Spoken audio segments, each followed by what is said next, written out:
Hello students, आज हम class 9 के बीहाइव बुक का second chapter the sound of music का पहला पार्ट पढ़ेंगे। ये फर्स्ट पार्ट जो है वो एवलिन ग्लेनी के बारे में है, जो कि एक म्यूजिशियन है लेकिन वो डेफ है। The sound of music. Evelyn Glennie listens to sound without hearing it. God may have taken her hearing, but He has given her back something extraordinary. What we hear, she feels far more deeply than any of us. That is why she expresses music so beautifully.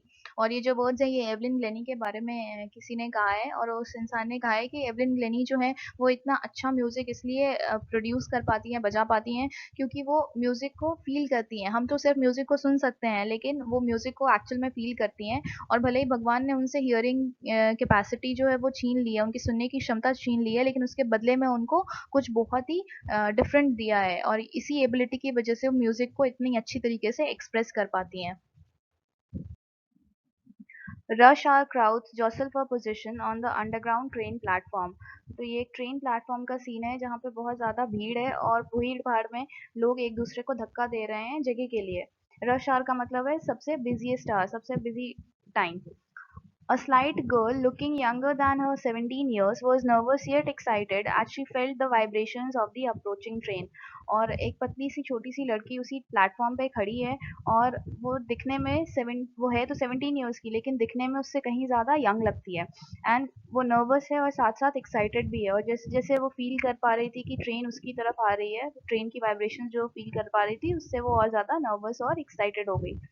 It was her first day at the prestigious Royal Academy of Music in London, and daunting enough for any teenager fresh from a Scottish farm। और ये जो दिन था उसके लिए बहुत important था, क्योंकि वो आज पहली बार रॉयल एकेडमी ऑफ म्यूजिक जो कि लंदन में है वहाँ जा रही थी। और ये किसी भी टीनेजर के लिए एक चैलेंजिंग टास्क होता है किसी नए इंस्टीट्यूट में जाना। और ये जो गर्ल थी वो स्कॉटलैंड से थी। But this aspiring musician faced a bigger challenge than most. She was profoundly deaf। लेकिन ये जो टीनेजर थी या ये जो म्यूजिशियन थी, इसके लिए ये चैलेंज और ज़्यादा बड़ा था, क्योंकि वो डेफ थी। प्रोफाउंडली मतलब बहुत ज़्यादा डेफ थी। डेफ का मतलब कि वो सुन नहीं सकती थी, और वो म्यूजिशियन बनना चाहती थी, लेकिन she could not hear. Evelyn Glennie's loss of hearing had been gradual. तो ये जो एस्पायरिंग म्यूजिशियन है उनका नाम एवलिन ग्लेनी है, और उनका लॉस ऑफ हियरिंग मतलब उनका हियरिंग जो है वो कम होना ग्रेजुअली हुआ था। मतलब ऐसा नहीं हुआ कि एक बार में वो बहरी हो गई थी, वो धीरे धीरे हुआ। Her mother remembers noticing something was wrong when the 8 year old Evelyn was waiting to play the piano. They called her name and she didn't move. I suddenly realise she hadn't heard, says Isabel Glennie. और उनकी mother Isabel Glenny कहती हैं कि उनको याद है कि Evelyn जब छोटी थी, 8 साल की थी, और उनको पियानो लेसन्स के लिए वो लेके गई थी। तो जब उसका नाम पुकारा गया तो वो उठी नहीं, वो वहाँ हिली नहीं। और तब इज़ाबेल को रियलाइज़ हुआ कि उसने एवलिन ने सुना ही नहीं था, अपना नाम ही नहीं सुना था। For quite a while Evelyn managed to conceal her growing deafness from friends and teachers. और काफ़ी टाइम तक जो है एवलिन ने अपनी इस कंडीशन को, अपने इस बहरेपन के कंडीशन को अपने फ्रेंड्स और अपने टीचर्स से जो है वो छुपा के रखा। But by the time she was 11, her marks had deteriorated and her headmistress urged her parents to take her to a specialist। लेकिन जब तक वो 11 साल की हुई तब तक उनके मार्क्स जो थे वो धीरे धीरे कम होते गए। डिटोरियरेट का मतलब है कम होना। और जो हेड मिस्ट्रेस थी, जो स्कूल की प्रिंसिपल थी, उन्होंने उनके पेरेंट्स को रिक्वेस्ट किया कि एवलिन को किसी स्पेशलिस्ट के पास लेके जाए। It was then discovered that her hearing was severely impaired as a result of gradual nerve damage. और तब उनको पता चला कि एवलिन की जो ये कंडीशन है ये नर्व डैमेज की वजह से हुई है। उनका कोई नर्व जो है वो डैमेज हो गया, जिसकी वजह से उनकी हियरिंग जो है काफ़ी हद तक अफेक्ट हो गई थी, मतलब वो सुन नहीं पाती थी। They were advised that she should be fitted with hearing aids and sent to a school for the deaf। और उनको उस स्पेशलिस्ट ने एडवाइस दिया कि एवलिन को जो है हियरिंग एड्स, कान में जो लगती है मशीन जिससे कि वो सुन पाए, ऐसे एड्स दिए जाएं, और उनको डेफ के लिए, जो बहरे लोगों के लिए जो स्कूल होता है, उनको वहाँ पे सेंड किया जाए। Everything suddenly looked black, says Evelyn. और एवलिन के लिए जो था ये बहुत ही बुरा समय था। उनको लगता था कि अब आगे उनकी लाइफ में कुछ नहीं है, क्योंकि वो म्यूजिशियन बनना चाहती थी और अब वो सुन नहीं पा रही थी। But Evelyn was not going to give up. She was determin to lead a normal life and pursue her interest in music. लेकिन एवलिन ने मन में ठान लिया कि वो हार नहीं मानेंगी, और वो नॉर्मल लाइफ जैसे बाकी लोग जीते हैं वैसे ही जिएंगी, और साथ में अपना जो इंटरेस्ट है उनका म्यूजिक में वो उसको भी कंटिन्यू करेंगी। One day she noticed a girl playing a xylophone and decided that she wanted to play it too. एक बार उन्होंने देखा कि कोई लड़की जो थी xylophone बजा रही थी। xylophone जो है एक म्यूजिकल इंस्ट्रूमेंट होता है, और उसमें दो स्टिक्स होते हैं जिसपे बॉल्स लगे होते हैं और उससे उसको प्ले करते हैं। Most of the teachers discouraged her, but percussionist Ron Forbes spotted her potential. और बाकी सारे टीचर्स ने उनको मना किया, क्योंकि एक तो वो सुन नहीं पाती थी तो वो बजाएंगी कैसे, इसीलिए बाकी टीचर्स ने उनको मना किया।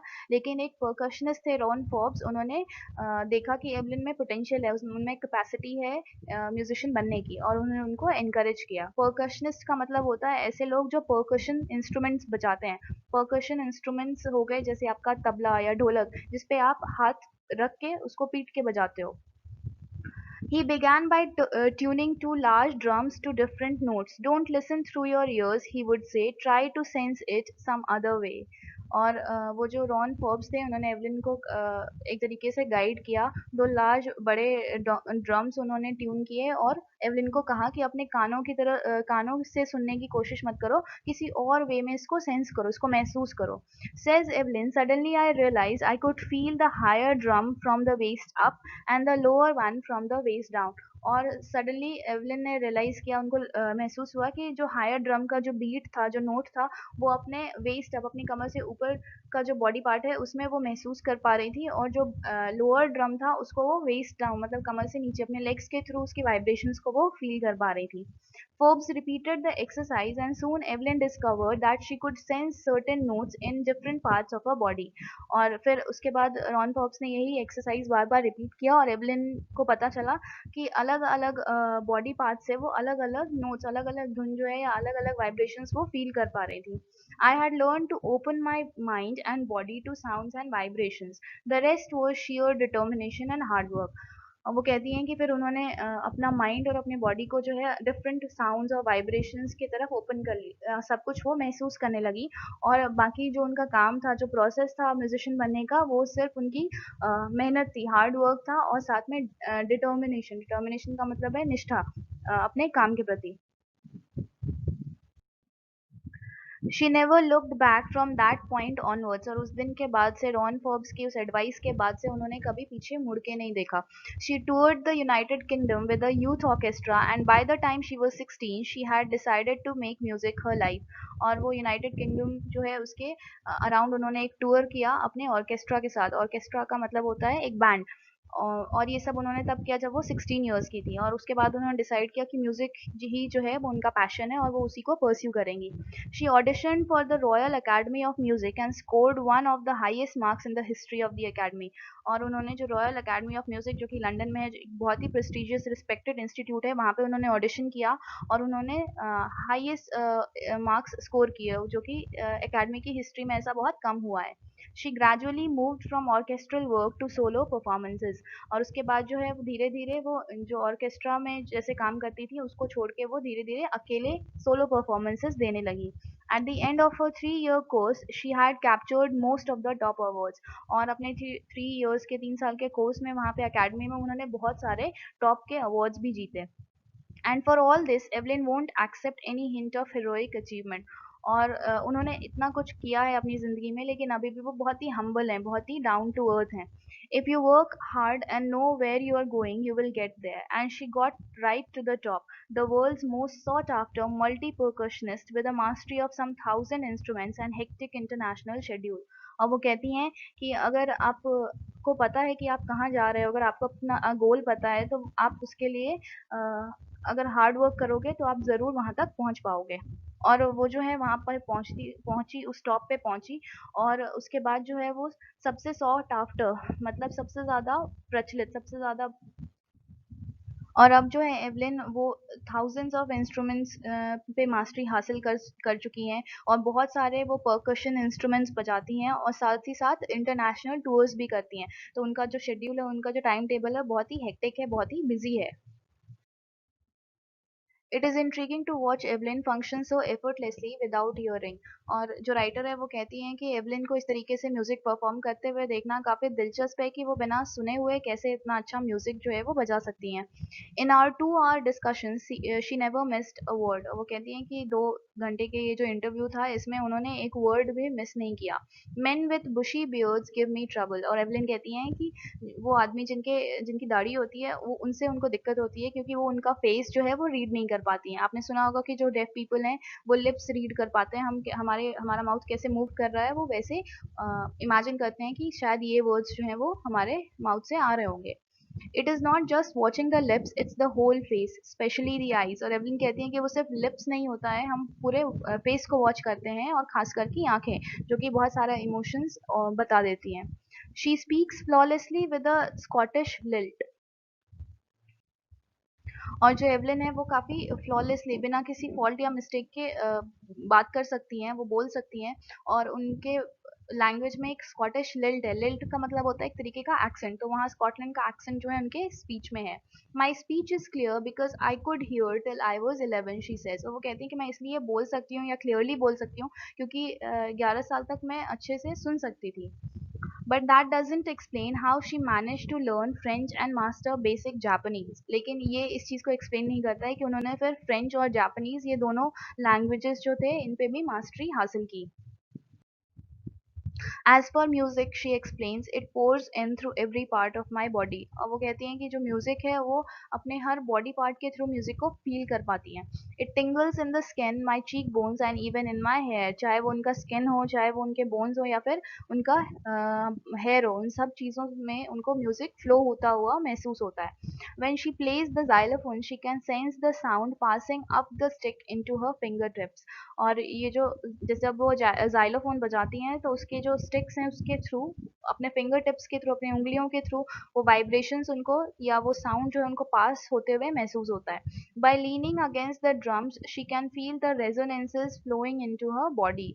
और जो साउंड है वो जब वो ड्रम्स पे झुकती हैं तो उनको लगता है कि वो साउंड उनके बॉडी में फ्लो हो रहा है। On a wooden platform, she removes her shoes so that the vibrations pass through her bare feet and up her legs. और जब भी वो प्ले करती हैं तो हमेशा अपने शूज रिमूव कर देती हैं ताकि वो उन वाइब्रेशंस को, साउंड की एनर्जी को अच्छी तरीके से फील कर सके अपने लेग्स में, अपनी फीट में। Not surprisingly, Evelyn delights her audiences. In 1991, she was presented with the Royal Philharmonic Society's prestigious Soloist of the Year award. और जो एवलिन है उनकी ऑडियंस बहुत पसंद करती है, वो बहुत अच्छे से बजाती हैं।